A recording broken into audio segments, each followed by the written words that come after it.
I've done is I brought out some rations. What this is a simple biscuit. And this is not what you may think. This is not ship's bread. This is not ship's biscuit or hard biscuit, or the 19th century term, which would be hardtack. This is a combination of a cracker, okay, and a cookie. Yes, it is a little bit hard, but you can readily eat these because it does have a softer consistency inside. And surprisingly enough, they're actually very good. I mean, you could dunk it in your tea, or you could dunk it in your coffee and your boiled chocolate. But actually, they're pretty good to munch on while you're walking through the woods. The recipe is from 1759 cookbook. So in our simple biscuit recipe, what we have is 4 cups of flour. And to that, we're going to add a half a cup of sugar. In this recipe today, I actually elected to use maple sugar, but regular white sugar or muscovado could be used as well. Okay. Just kind of dry mix this up.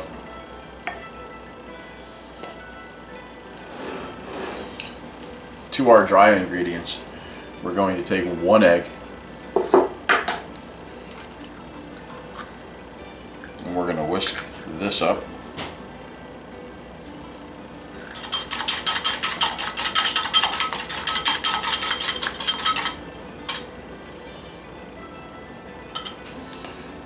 Whisked our egg, and we're going to put that right in. There's 4 ounces of butter that we've already melted down. We don't want it too hot because we don't want to cook our egg as we're adding this. So just gently pour that in.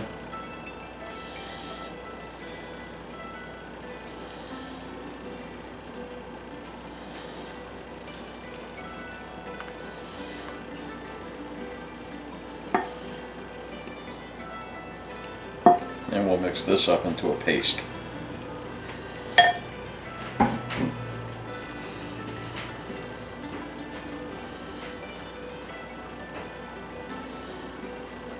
Now we're going to add milk to this, which is going to turn it into the dough. Just adding a little bit at a time and mixing it as we go.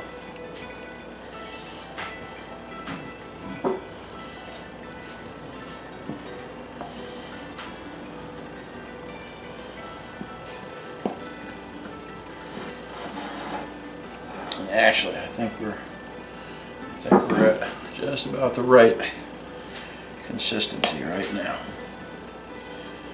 Now what we're going to do is we're going to turn this out onto a floured surface.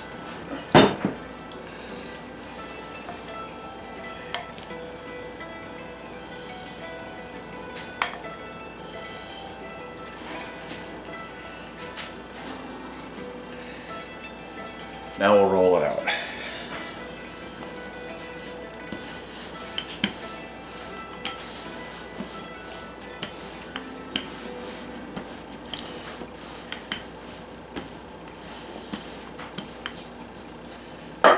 What you want to do is you want to roll this out very, very thin to about 1/8 of an inch.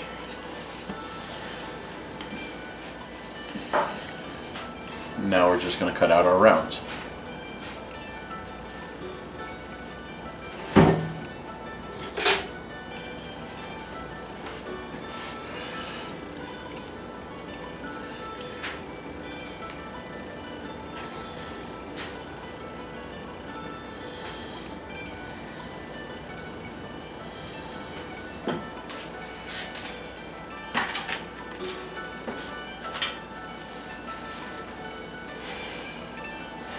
Now that we have our rounds cut out, the recipe calls for you to put them on a well-greased cookie sheet. Well, because we're in a modern oven today, we can actually put them on a silicone sheet and we don't need to add any grease to them.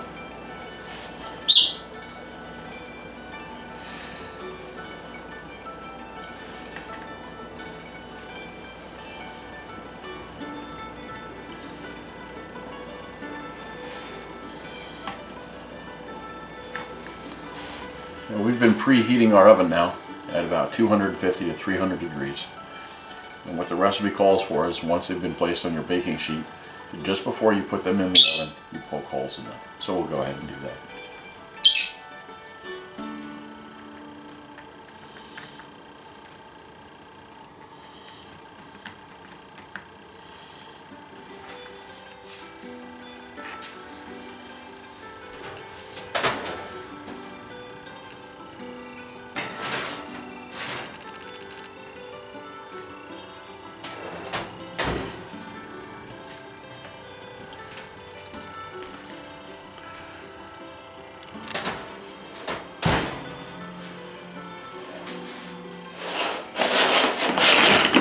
And that was the actual second batch. And as you can see, they are a little bit hard, alright? But you can just break them apart. They're not like ship's biscuit or hard biscuit. And you can just go ahead, keep these dry, and use them as rations. So, simple biscuit.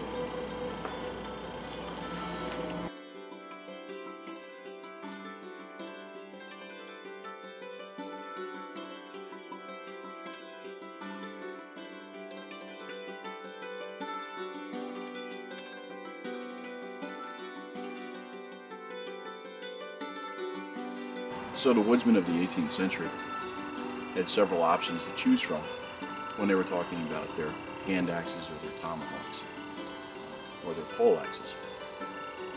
And they did have the larger axe, such as this one, which would be used for felling trees and chopping, larger firewood. But let's today talk about the smaller axes or tomahawks that were available to them. And one of the first ones that they had was simply a round pole axe. As you can see, it's rounded here in the back, and this is more of a style of a tomahawk. And as they grew in popularity, there was no distinction between tomahawk and hatchet for small hand axe. The term was used interchangeably while talking about that tool. It didn't readily apply itself to hammering things because of the rounded back end, but it's a good choice for someone who needs to do small chopping chores.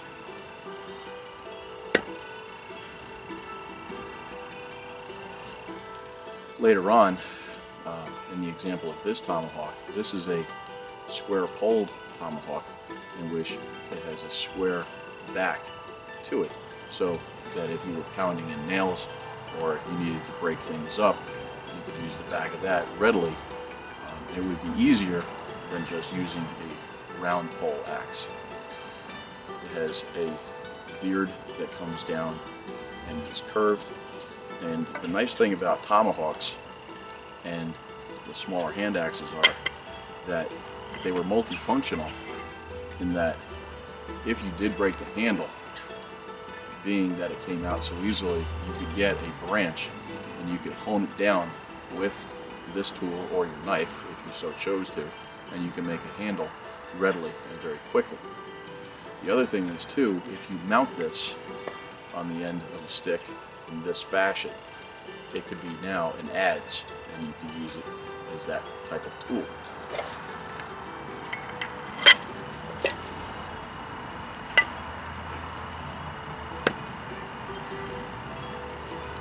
The last version that I am growing to like very much so, this is a copy of a hand axe or a poled axe, or poled hatchet, that was copied from a specimen that was found in Virginia in 1754. As you can see here, it has a very long pole in the back, much like a hammer, and then you have the blade itself. This was hand forged, and if you can see here, your better tools, this part here was iron, and then this part was steel, so that it held a better edge. And as you can see here, you can see the forging marks between the two metals. All right. This swings very much like a framing axe, or excuse me, a framing hammer, and it was gifted to me, and I'm actually very fond of it, and I will be putting this through its paces. So there are 3 common designs that were carried. You could carry them in a belt sheath that would be up underneath your arm. You could tuck it into your belt. I like the fact that they're small enough that you can put them in your bedroll and you don't have to worry about them. So that gives you 3 different designs that a woodsman could easily carry in the woods when he's doing his scouts, or he's going out and he's going to spend a few days in the woods. Bearing in mind that not only were they small enough to be used for their chopping tasks, and they did not take up a lot of weight, but they were not only used as those tools for chopping, for processing firewood and possibly game, but they were used as personal weapons in the case of warfare. So again, multifunction instruments that they had, or multifunction tools. So the other night we started the shoe packs, and I basically showed you that we cut the soles out, and then we cut the sides, and then we wind up sewing around the sole each side to get to the center point where those tick marks were, right there at the center of the foot, and then of course in the rear at the heel. Well, they got finished up that night, and as you can see here, there's the one side, it's still open at the toe, and then we turn the other side, and again it's still open at the toe. Now what we're going to do, okay, is we're going to pull the sides up, and then we're going to start to tack from the top of the foot down to the toes to complete the sewing of the seams of the actual shoe pack itself. Here's the seam of the liner. Alright, now I'm just going to slip these on, just like this. I would tuck in my legging anyway on these and flip them around. Okay, you see we have our 2 sides. Now, this is that highest part of the foot right here. We want to keep these as even as possible, gathering it there and coming down to that point. Okay, I'm going to hold it, turn it sideways, and this is where we're going to take our needle and we're going to go through.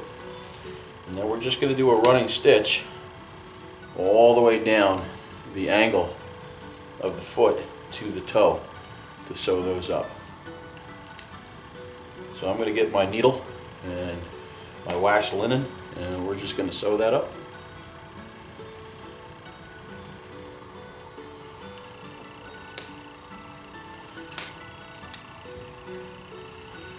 Okay, so now we have our seam that's been sewn up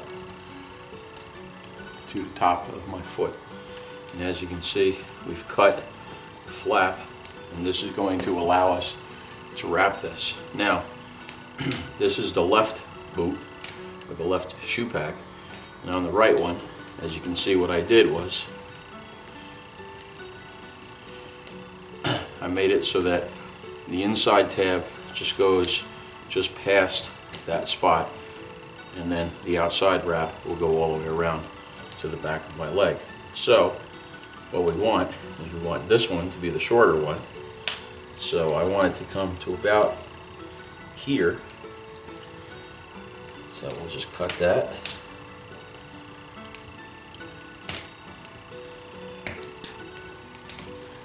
That takes care of that wrap.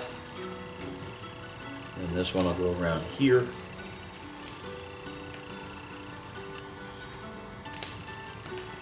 A little tight. And then we'll cut this one.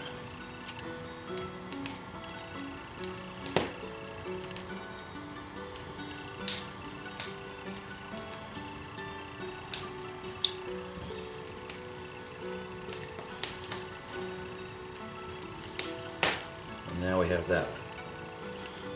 So now we have our right and our left. You know, they're not going to be the same. Your feet are different, and it all is going to depend upon, you know, how well you pull up the sides. This one I'm not too upset about. It came out to wind up being a little bit of a point, which means I didn't pull as evenly as I wanted to. But you know what? It's handmade footwear, and it's just not going to be perfect. And as long as you can live with it, as long as there's a little bit of room in there to wiggle your toes around, well then that's fine. Now what I'm going to do is I'm going to grease these up, or grease this one up, because this one is done. And we'll use the heat of the fire to warm the shoe pack, and we'll rub our tallow and our beeswax mixture into the shoe pack itself.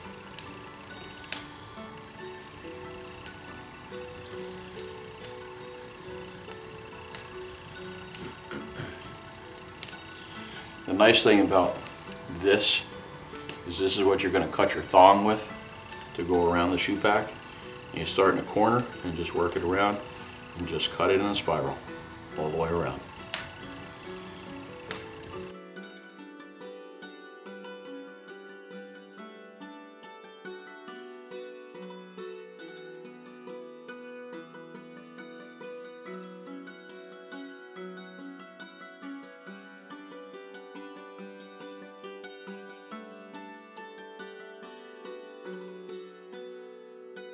Okay, so here's the winter shoe packs, and they're completed.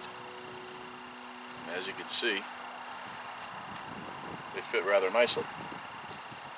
Now, they are a little bit bigger than your puck toes and things of that nature.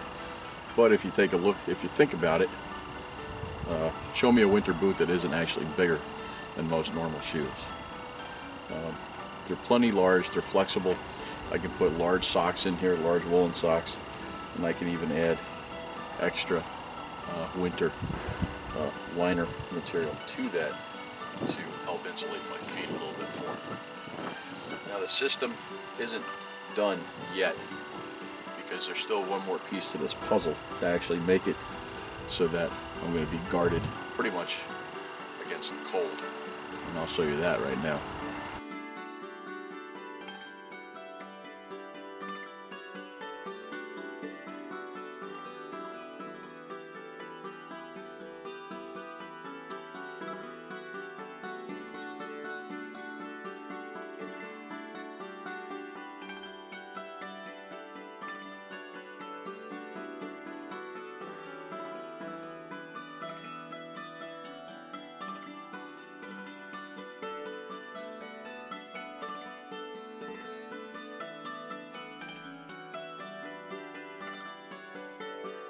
So the last piece of this puzzle is basically, I take my blanket strips that I had, I folded them in half, and then I've actually just wrapped them around my leg and I've tied it off with a thong.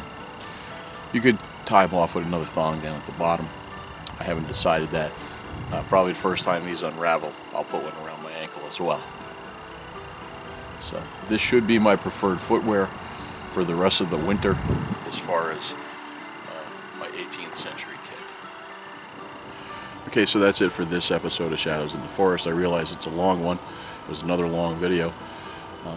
But I'm trying to put more content in it, and I'm trying to keep your interests right along there. I probably will be adding more of recipes into my videos, things of that nature. I think that's something that's forgotten when we talk about the actual study of the 18th century.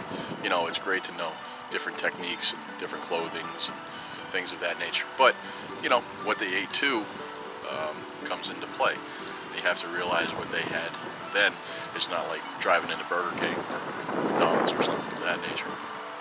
So, until the next episode of Shadows in the Forest, this is Brian from Snowwalker Bushcraft, and thank you for your views and your comments. Until the next one, walk the woods.